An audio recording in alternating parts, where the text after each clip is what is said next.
Okay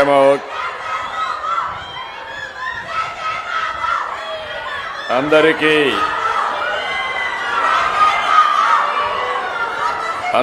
నమస్కారాలు. గౌరవనీయులు ఉప ముఖ్యమంత్రి జనసేన అధినేత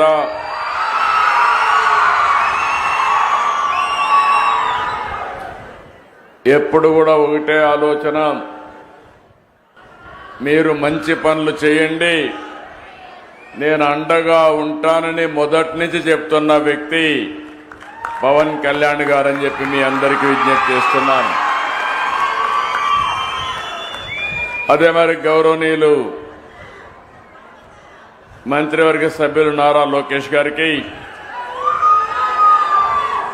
బీజేపీ రాష్ట్ర అధ్యక్షులు గౌరవనీయులు పివిఎన్ మాధవ్ గారికి, గౌరవ పార్లమెంట్ సభ్యులు కేశినేని శివనాథ్ గారికి, గౌరవ శాసనసభ్యులు బోండా ఉమామహేశ్వరరావు గారికి,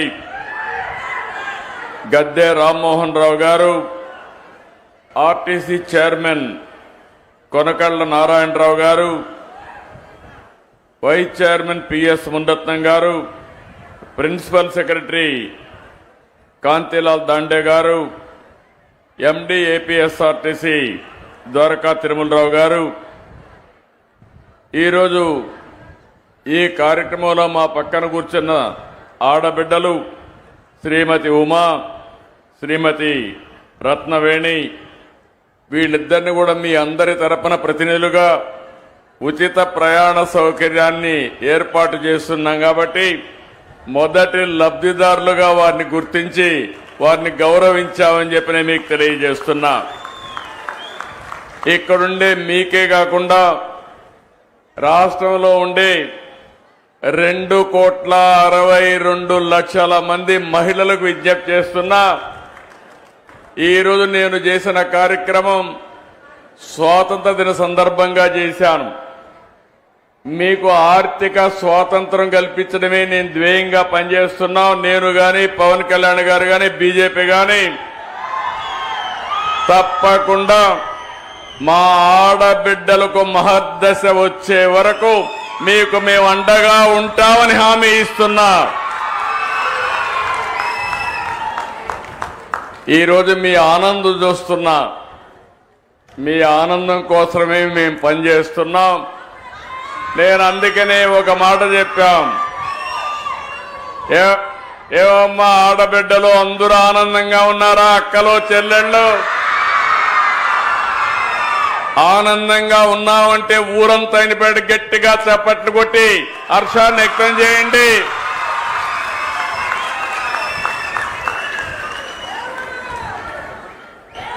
అందుకని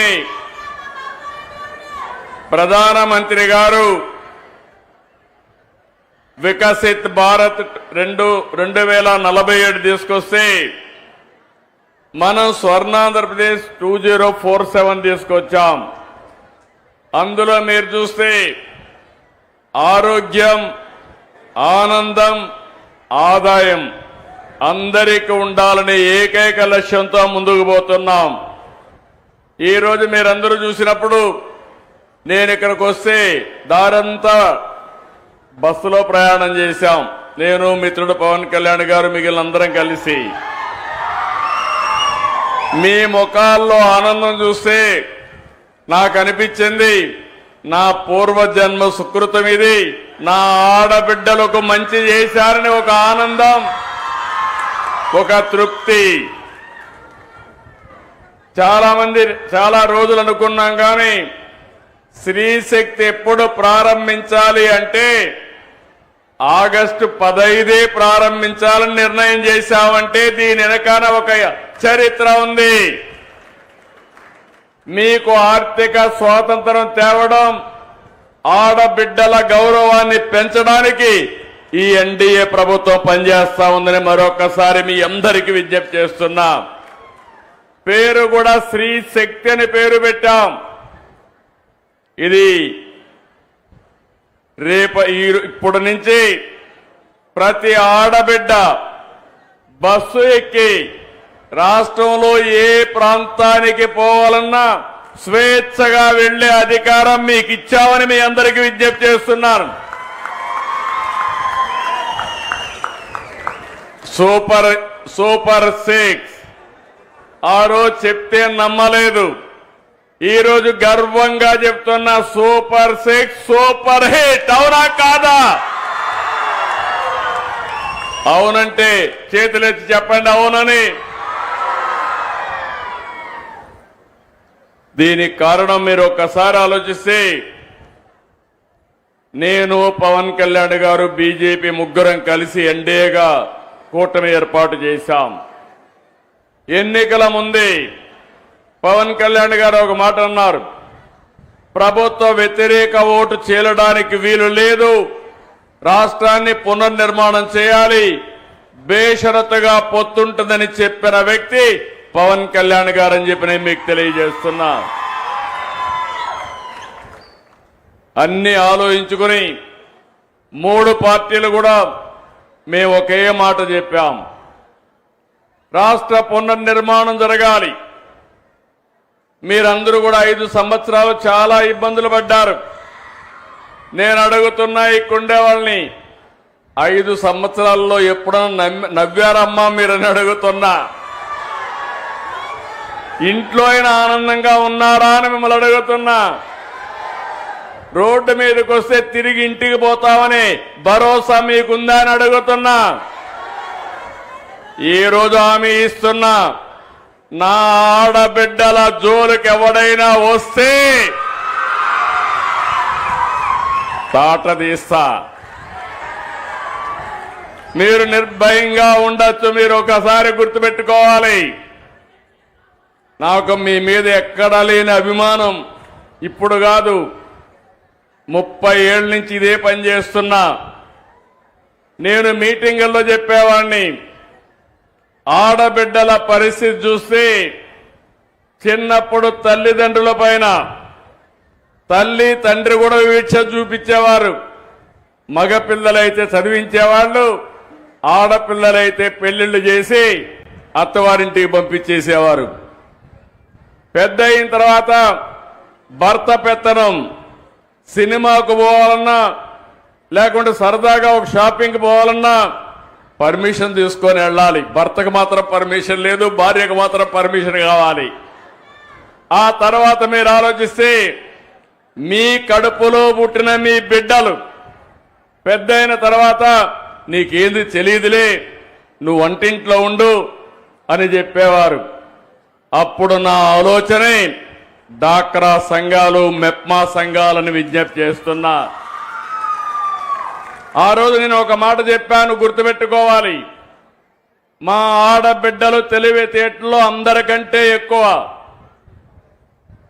ఒక విధంగా చెప్పాలంటే, ఈరోజు మీరు ఆర్టీసీ బస్సుల్లో చూస్తున్నారు, నేను ఆ రోజు ఉద్యోగాల్లో కాలేజ్ సీట్లో రిజర్వేషన్లు పెట్టాను, 33% పెట్టాను. ఆర్టీసీ బస్సుల్లో కండక్టర్లు, డ్రైవర్లు కూడా రిజర్వేషన్లు పెట్టాను. నా ప్రయత్నం ఫలించింది. కండక్టర్లు మాత్రం వచ్చారు, డ్రైవర్లు మాత్రం రాలేదు. తొందరలో ఆర్టీసీలో డ్రైవర్లుగా కూడా మా ఆడబిడ్డలు వచ్చే పరిస్థితి వస్తుంది. తొందరలోనే ఎలక్ట్రికల్ వెహికల్స్ వస్తాయి. స్టీరింగ్ దగ్గర కూర్చుంటే ఆటోమేటిక్ గా డ్రైవింగ్ చేసే పరిస్థితి వస్తుంది. కాబట్టి మా ఆడబిడ్డలు పైకి వచ్చే అవకాశం వస్తుంది. ఆ రోజు నేను డాక్రా సంఘాలు పెట్టి అనేక విషయాలు మీకు నేర్పించాను. ఆఫీస్కి ఎట్టబోవాలో చెప్పాను, ఆదాయాన్ని ఎట్ట పెంచుకోవాలో చెప్పాను. మీరు రూపాయి పొదుపు చేయండి, నేను రూపాయి ఇస్తానని పొదుపు ఉద్యమానికి శ్రీకారం చుట్టాం. మీరు ఫైల్స్ తీసుకెళ్తా ఉంటే మగవాళ్ళు ఎగతాళి చేశారు ఆ రోజు. కానీ ఈరోజు నేను గర్వంగా చెప్పగలుగుతున్నా, ప్రతి ఒక్క కుటుంబంలో ఆ కుటుంబానికి ఆర్థిక ఆసరాగా తయారైంది నా తెలుగింటి ఆడబిడ్డలని మరొక్కసారి విజ్ఞప్తి చేస్తున్నా. సుదీర్ఘ ప్రయాణం. మొట్టమొదటిసారిగా ఈ రాష్ట్రంలో మనం గుర్తుపెట్టుకోవాలి, ఆడబిడ్డలకు ఆస్తిలో సమాన హక్కు ఇచ్చిన నాయకుడు నందమూరి తారక రామారావు గారు. ఆడబిడ్డలు చదువుకోవాలని మహిళా విశ్వవిద్యాలయాన్ని ఏర్పాటు చేసిన వ్యక్తి ఎన్టీఆర్. ఆడబిడ్డలకు కూడా రాజకీయాల్లో ప్రవేశం రావాలని స్థానిక సంస్థల్లో 9% రిజర్వేషన్లు పెట్టిన వ్యక్తి ఎన్టీ రామారావు గారు. ఈరోజు కేంద్రంలో ఉండే ఎన్డీఏ 33% ఆడబిడ్డలకు చట్టసభల్లో రిజర్వేషన్లు పెట్టారు. అది ఈరోజు మనం సాధించిన విజయం. దీనికి మనస్ఫూర్తిగా నరేంద్ర మోడీ గారిని అభినందిస్తున్నానని చెప్పి కూడా నేను మీకు తెలియజేస్తున్నా. ఈరోజు నేను అడుగుతున్నా ఈ కుండే వాళ్ళందరినీ 64 లక్షల మందికి ఎన్టీఆర్ భరోసా పింఛన్లు ఇచ్చాం. మీరు ఒక్కసారి గుర్తుపెట్టుకోవాలి. ఒకప్పుడు మీరు చూస్తే 5 ఏళ్లు పట్టింది 2000 నుంచి 3000 చేయడానికి. నేను వస్తానే ఒకే మాట చెప్పాను, ఏప్రిల్ నుంచి ఇస్తానని. పింఛన ఏప్రిల్ నుంచి ఇచ్చామా లేదా అని మిమ్మల్ని అడుగుతున్నా. 64 లక్షల మందికి ఇస్తున్నాం. ఇంకో పక్కన ఆడబిడ్డలున్నారు. తల్లికి వందనం మొన్నే ఇచ్చా. ఎంతమంది పిల్లలుంటే అంతమంది పిల్లలకి 15,000 ఇచ్చామా లేదా అని అడుగుతున్నా. ఇచ్చుంటే గట్టిగా చప్పట్లు కూడా చెప్పండి. మీరు కూడా గుర్తుపెట్టుకోవాలి, ఏదో రాజకీయాల్లో మంచి ప్రభుత్వాన్ని అన్ని పనులు చేసినప్పుడు మాకు ప్రచారం చేసే బాధ్యత ప్రజలే తీసుకోవాల్సిన అవసరం ఉంది. మళ్ళీ మీ భవిష్యత్తుకు నాంది పలకాలన్నా, కంటిన్యూగా మంచి పనులు జరగాలన్నా ఎప్పటికప్పుడు ప్రజా చైతన్యం కూడా చాలా అవసరం అని చెప్పి నేను మీకు తెలియజేస్తున్నా. ఈరోజు అన్నదాత సుఖీభవ పథకం వచ్చిందా లేదా అని ఆడబిడ్డలు అడుగుతున్నా. మీ ఇంట్లో మగవాళ్ళకి అన్నదాత సుఖీభవ కింద కేంద్రం 2,000, మనం 5,000, 47 లక్షల మందికి 7,000 రూపాయలు చొప్పునేశాం. దీపం నేనే ఇచ్చా. వంట గ్యాస్ సిలిండర్లు మా తల్లిని చూసేవాణ్ణి. వంటింటికి పోతే, వంట రూములోకి పోతే బయట వస్తే కళ్ళల్లో నీళ్లు వచ్చేటివి. రోజంతా వంటగదిలో గడిపేవాళ్ళు. అది చూసిన తర్వాత నాకు అనిపించింది, నా తల్లి పడిన కష్టం నా ఆడబిడ్డలు కష్టపడకూడదని మొట్టమొదటిసారిగా దేశంలో దీపం కార్యక్రమం ప్రవేశపెట్టిన పార్టీ ఆ రోజు తెలుగుదేశం పార్టీ. ఈరోజు మళ్ళీ 2-3 గ్యాస్ సిలిండర్లు ఉచితంగా ఇస్తున్నా. అవునా కాదా అని అడుగుతున్నా. ఆనందంగా ఉన్నారా అని అడుగుతున్నా మిమ్మల్ని అందరినీ. మీ పిల్లలకు ఇప్పుడే బస్సు ఎక్కాం. బస్సులో నేను ఒక 10 మందితో మాట్లాడాను. 10 మందితో మాట్లాడితే పవన్ కళ్యాణ్ గారు కూడా మాట్లాడారు, లోకేష్ గారు మాట్లాడారు, మాధవ్ గారు మాట్లాడాం. అందరూ ఒకటే ఆనందంగా ఉన్నారు. ఈరోజు మాకు 1,500 నుంచి 2,000 రూపాయలు నెలకు భారం తగ్గుతా ఉంది, ఖర్చు తగ్గుతా ఉందని ఆడబిడ్డలు ఆనందపడే పరిస్థితికి వచ్చారు. అది ఈరోజు స్త్రీ శక్తి పథకం వల్ల లాభం అని చెప్పి కూడా నేను మీకు తెలియజేస్తున్నా. ఈరోజు మేము ఇచ్చిన సంక్షేమ కార్యక్రమాలే కాకుండా ఎన్నికల మేనిఫెస్టోలో చెప్పాం, 20 లక్షల ఉద్యోగాలు ఇస్తామని చెప్పాం. మెగా డిఎస్సీ పెట్టాం.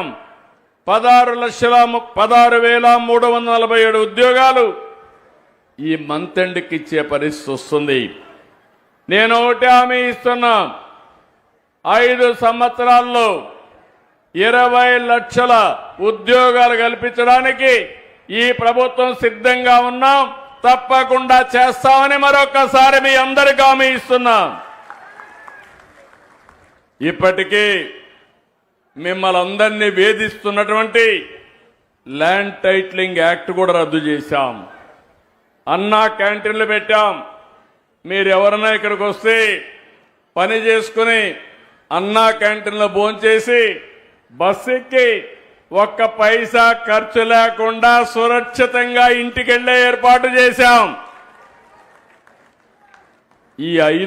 ఇవన్నీ కూడా మొట్టమొదటిసారిగా నేను సంతకాలు చేశాను. అదే సమయంలో సూపర్ 6 అంతా కూడా ఈరోజు ఇంప్లిమెంట్ చేశాం.